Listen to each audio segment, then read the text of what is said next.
Queridos irmãos e irmãs, chegamos hoje ao 30º domingo do tempo comum. Daqui a pouco já vamos estar nos preparando para o tempo do Advento. Primeira leitura de hoje do livro do Eclesiástico diz que o Senhor é um juiz. Isso tem que ser bem claro para nós.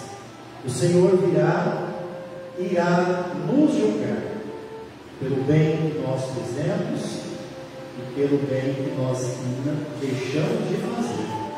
Ele é um juiz, só que aqui diz que é um juiz que não faz discriminação de pessoas e escuta as súplicas dos oprimidos. Aqui fala da viúva, do órfão, que naquela época são as pessoas mais frágeis da sociedade. E ele termina dizendo assim, que a prece que o humilde faz, a prece, a oração, ela atravessa as nuvens, ou seja, a nossa oração, ela chega ao coração de Deus, Ele nos escuta. E o Evangelho de hoje é Jesus contando uma parábola, e diz assim, que Jesus contou essa parábola para alguns que confiavam na sua própria justiça e desprezavam os outros. Esses são os destinatários da parábola. Jesus está contando para a gente, para pessoas que confiavam na sua justiça e desprezavam os outros. E conforme nós ouvimos no domingo passado, nós estamos ainda no tema da oração. Nós ouvimos esses dias Jesus dizendo que nós devemos rezar sempre e com persistência.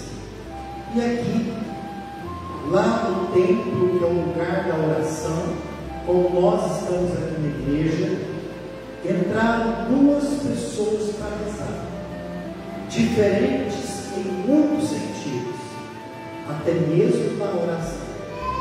Por isso nós podemos estar aqui dentro da igreja, muita gente, só que as nossas orações podem ser bem diferentes. O primeiro que vai rezar nesse tempo que ele entra é um fariseu. Quem é o fariseu? O fariseu pertence a um grupo político religioso, estritamente gosta de seguir as leis, as normas. É alguém que vive uma religião cheia de regrinhas. A palavra fariseu significa separado. Ele se considera o grupo deles separado dos outros. Eles são puros, os outros são impuros. Eles são certos, os outros são errados. E o fariseu rezava assim lá no templo. Ele ficava de pé lá na frente e dizia assim: eu te agradeço, ó Deus, mas ainda está usando o nome de Deus, mas ainda em vão. É aquela pessoa que fala de Deus, mas não está se relacionando com Ele. Eu te agradeço, ó Deus, porque não sou como os outros. Já está se comparando. Os outros que são ladrões, desonestos, adúlteros, nem como este cobrador de impostos. Está julgando. Quem é o cobrador de impostos? O nome também a gente vai achar na Bíblia como publicano, porque ele cobra o imposto público.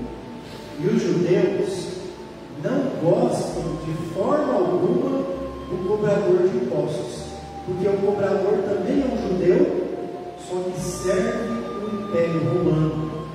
Então, para eles também são pecadores.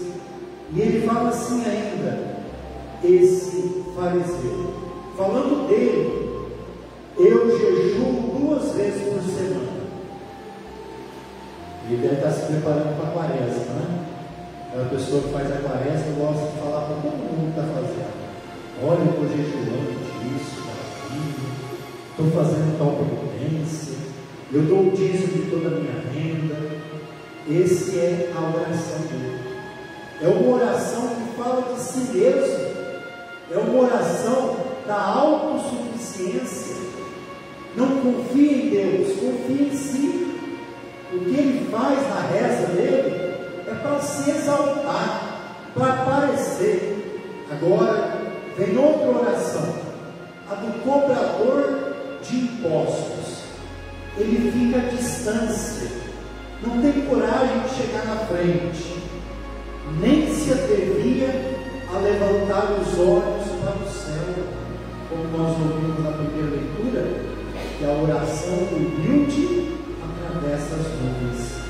E olha como ele reza. Ele bate no peito e diz assim: meu Deus, tem piedade de mim, porque sou um pecador. É uma oração que fala a verdade, que não tenta enganar aquele que conhece a gente todinho. E ele fala quem ele é: eu sou um pecador.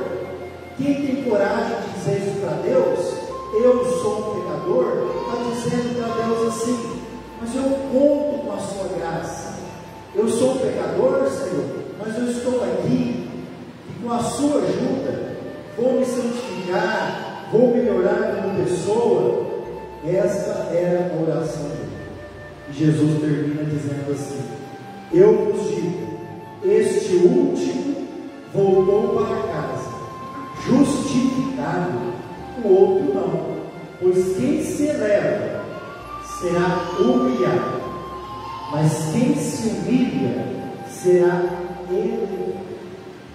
Esse cobrador de impostos, ele se humilha, porque dizer de si, se confessar, dizer que ele é um pecador, é também uma humilhação.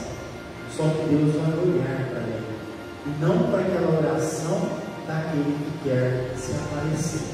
Que nós também, olhando esse Evangelho, podemos rever e pensar um pouquinho: como que nós temos rezado? Igual o fariseu ou igual o cobrador de impostos? Qual é a oração que chega ao coração de Deus? Ontem, dia 22 de outubro, nós tivemos a graça de celebrar um grande santo da igreja, e a maioria de nós pôde conviver com o seu ministério. Um santo que a mãe, ao estar grávida, o médico recomendou um aborto e ela não permitiu. O santo que ficou órfão de mãe muito pequeno, então teve que viver a vida também sem a mãe. Eu, quando fiz a minha filosofia, eu fiz meu trabalho de conclusão de curso nessa pessoa, em Carol Wojtyła, esse santo polonês que teve que viver em meio às guerras, fazendo teatro. Ele encontrou a sua vocação ao sacerdócio.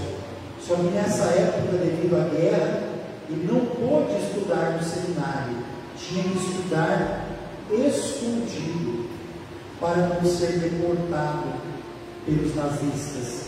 Depois terminou então os seus estudos teológicos e filosóficos, foi ordenado padre, e como bispo teve a grande graça de participar, eu gosto de dizer, de um dos maiores eventos do Espírito Santo dos últimos tempos, onde ele colaborou para a elaboração do documento Gaudium et Spes como bispo. E depois, eleito Papa, escolhe dois nomes que diz duas dimensões da igreja. O primeiro nome que ele escolhe é o de João. João é aquele que está perto do coração de Deus. O outro nome que ele escolhe é Paulo. Paulo foi um grande missionário. E o Papa João Paulo II foi o Papa que mais visitou países e nações, levando a palavra de criou a Jornada Mundial da Juventude, foi o Papa que mais recebeu pessoas, foi um grande missionário, o Papa João Paulo II, um grande devoto da Virgem Maria. Ele atribui o desvio da bala que o não matou, no dia de Nossa Senhora de Fátima. Ele atribui a Nossa Senhora de Fátima que desviou a bala que poderia ter matado.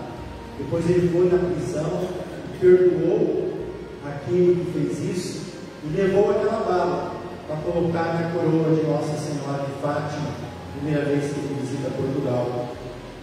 Vamos pedir a intercessão desse santo que morreu às vésperas do domingo da misericórdia. Ele também, que é um grande devoto, instituiu também para nós o dia da misericórdia. E São João Paulo II interceda por nós. Louvado seja nosso Senhor Jesus Cristo.